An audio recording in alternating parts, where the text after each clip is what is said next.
What's up YouTube? Welcome back to another meta breakdown video for Riftbound League of Legends TCG. Today we're going over the 4th Chinese regional that took place in Hangzhou over the weekend, and we finally have some different final results. The first 3 weeks were dominated by Kai'Sa, with of course some representation from other decks, mostly Master Yi. This week we finally have a different result, so let's go ahead and just get right into it.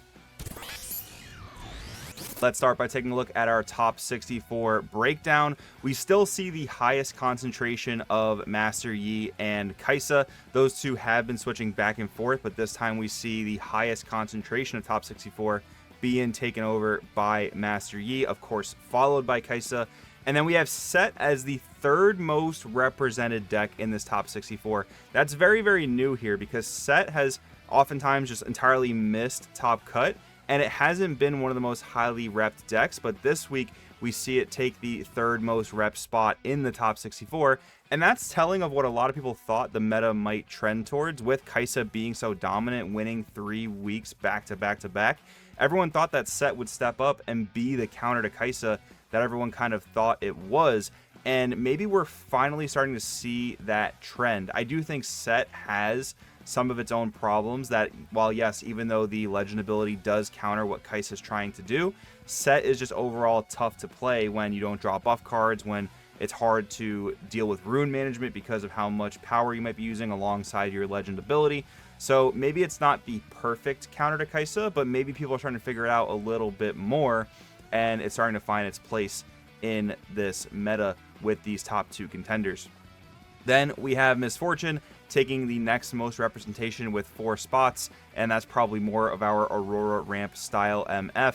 And then we are followed by a couple of one-ofs. We have 1 Teemo, 1 Ahri, 1 Leona, extremely surprisingly. I would actually love to see this deck list. And then 1 Victor rounding out the top 64. Let's take a look at our conversion rates. So with Master Yi having a total of 131 players choose to play the deck in day 1, 28 of them went to top 64 with a 21% conversion rate, almost the highest conversion rate, which is also extremely telling because when you have this much of a sample size and then that high of a conversion rate, only beaten by 0.3% by Sett, that's kind of insane, to be honest. Master Yi might have just been the kind of sleeper boogeyman of the format. Yes, Kai'Sa was dominating finals specifically, but with this conversion rate, Master Yi is just insane. And what's also really crazy is that Kai'Sa, more players chose to play Kai'Sa in day 1.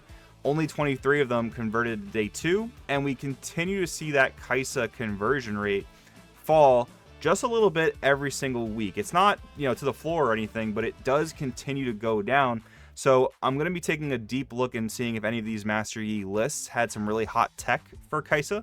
We'll see if they've made some developments, and then I'm sure the rise of Sett has also had something to do with Kai'Sa's somewhat lack of success this week. It's still top 8'd, but only 1 in top 8, I believe, as opposed to the last several weeks where it's been way more dominant. So definitely some interesting stuff there. And then we see our conversion rates as we go down. Victor, still a pretty abysmal conversion rate, to be honest. I don't know if the build just needs to be figured out more, or if Victor is just not really prime for this exact format, but Victor continuing to have extremely low conversion rates, even though it ends up being one of the more played decks in the room. In this tournament, it appears to be the 3rd most played deck. So let's go ahead now and take a look at some of our top placing lists and see what we can infer. So real quick, before getting into deck lists, we do have our top 8 here. 1st, 2nd, 3rd, and 4th all consist of Master Yi. I do want to take a look at the 1st and 2nd place Yi builds specifically, because that was what the final match consists of. I want to see if there's any differences there, and once again, see if any of our Master Yi players came up with some really spicy tech to try and beat the Kai'Sa menace. Then we have in 5th place and 6th place a pair of Setts. We'll take a look at the highest placing Sett build, and we have Ahri's first introduction to top 8. Very, very cool stuff. We'll certainly take a look at that, and we will take a look at our 8th place Kai'Sa build to see if it's just more of the standard stuff or if it is sort of changing and developing as well. So first things first, let's take a look at our 1st place Yi build. From the battlefields right away, this appears to be a ramp build. And if we take a look, I wanted to skip ahead because I saw some interesting stuff In the unit lineup, we are playing a Dazzling Aurora Master Yi build here. I haven't had a chance to watch the finals yet, so I haven't seen this play out, but holy, that is insane. So it seems like we're playing a full dedicated Aurora ramp build, which we have heard murmurs that MF and Volibear do play well into Kai'Sa, in part due to the Aurora and Kai'Sa not really having a good answer to that card. So maybe that was just the development that Master Yi needed to kind of get there and really decimate all the Kai'Sa players. So for our unit lineup, it's very, very simple. It's all of our biggest units and the one Master Yi honed that you're going to play in your chosen champ area. Very cool and honestly a little bit toxic in terms of design, that this is how our Aurora decks can operate, where you don't really play any mid or early game units. You just play huge ones because the Aurora is going to search through your deck and you're going to hit a bomb every single time. So pretty crazy stuff there. For our spell lineup, all the stuff you'd expect, but the ratios are quite interesting. Only 2 discipline, the 1 wind wall main decked, and I don't think we see any on guard here, although that does kind of make sense to me with this build specifically, because we probably don't really need on guard because our units are just so big. Discipline just draws a card, so it's still good to include it, even though you might not really need the +2 a lot of the time. So very interesting stuff there. And we are fully dedicated to the ramp with Mobilize, with our Catalyst of Aeons, and more interesting choices in the form of like Confront. So when you get out to max runes, you can play any of your big units with haste. And of course, in the early game, it's a draw 1 if you don't have your 2-drop Mobilize play. So that's generally how these Aurora decks want to function in terms of curve. And then you can get to potentially a turn 3, turn 4 Aurora. And now that I know this is the build of Yi, I'm really excited to commentate over the finals match if I can find it. So if you want to see that video, let me know in the comments so I know to do it. Then for our sideboard, we just have some matchup fixers, 2 challenge, 2 rune prison, which I think is also interesting in this build, considering that our units are huge. I feel like we wouldn't really have a problem beating things in battle, but maybe it's for like an Aurora mirror where they also have huge units and we don't want to lose those combats.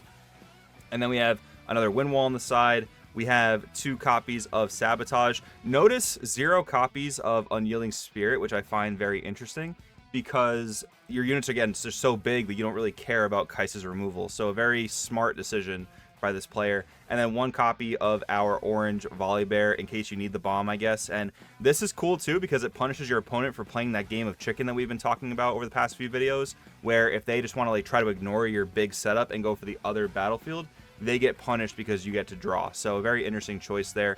Crazy how you can play such few units and still win a major event, but a very, very cool innovation that it's just neat to see, you know, the meta develop and people adapt to trying to beat Kai'Sa, because a lot of people have been commenting on my videos and talking in the community in general about how they're not looking forward to the game on day 1 because of Kai'Sa's dominance, but this innovation just shows that things can change, and now maybe a hyper aggressive deck, maybe like a Jinx or maybe like a Darius Hook, will step up to start beating these Yi builds that are honestly kind of greedy. This is a greedy build because you're not playing early units. You're kind of forfeiting all the early game points, and you're trying to play comeback once you set up your sort of win conditions. So very interesting stuff.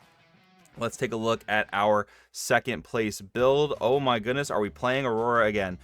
We do see some early game units, so maybe not quite. We are playing the Obelisk of Power, we are playing the Sigil, and we are playing Hollowed Tomb to potentially recycle our Master Yi honed. Let's just jump down to the gears. Okay, so this is not an Aurora build. So this is a little bit more of like that standard mid-range Master Yi ramp where you're trying to play big things like the White Flame Protector. I do also like the Fey Folk here and the Dead Bloom Predator. I gotta say too, I also like the ratios here a lot more. I do like the fact that we're only playing 2 White Flame because it does require setup to be a stronger play. I like the 3 Dead Blooms. Dead Bloom is just insane. Fey Folk, I feel like you could bump it up to a 3rd, but maybe 3 is a little bit overkill. I actually have been testing the Ramp Yi deck from last week's finals, and the deck feels very strong, but doesn't quite feel like the Kai'Sa auto win that you want it to be. So maybe that's where the Aurora stuff comes in. I wonder if this build could even kind of like side into Aurora.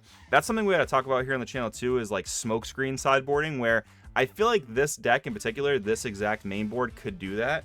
You could potentially smokescreen into a full-on Aurora build, like side out your small units, side in Aurora, side in a couple more big units. Maybe there's just a few too many small units to really successfully smokescreen like that, but just an idea. Interestingly, we have Kiana's in the sideboard, which I think a lot of times we see as a Master Yi main deck staple. And I'm also surprised it's in the sideboard because it's seemingly decent against Kai'Sa, where you punish them for killing it. But maybe the deflect is not as big of a punishment for Kai'Sa as many of us thought it is, because they're still saving on runes from their leader. So by the time they pay the deflect cost, they're just paying the regular cost of the card for the removal, if that makes sense. The one unyielding is a very interesting choice with none in the main board. Kind of feels like you're, I don't want to say conceding the Kai'Sa matchup, because you still have defies, you still have sabotages, but a very interesting choice nonetheless. Very cool though to continue to see these innovations. Let's take a look at our highest placing Sett build. Our battlefield choices are very interesting. Only the one that benefits off of buffs. I believe this is the one where you spend a buff to draw. Then we're playing a hold style with the Godwillow's Grove, and a ganking style with Windswept Hillock. So let's break this down for just 1 second. If you're going to play a best of 3 with this Sett deck, right, you're of course hoping to 2-0 your opponents as much as possible. So I feel like a game 1 scenario could be the Monastery of Hirana, spend a buff to draw one, because generally, unless you're up against a buff mirror match, you're the only deck in this matchup that's going to benefit off of this battlefield, right? So it's always a safe turn 1 battlefield. And then game 2, I guess depending on how your deck needs to go, you can go for the hold style with Godwillow Grove, and you can go for the aggressive style with Windswept Hillock. And I think our main deck lends to that pretty nicely, because we're actually playing both sets. We're playing yellow Sett and orange Sett.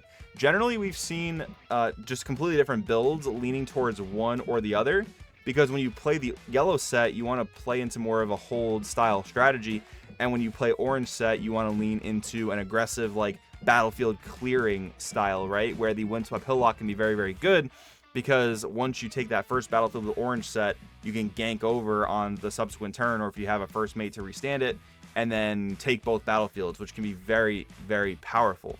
This build, though, seems to be very hybrid, which I find extremely fascinating.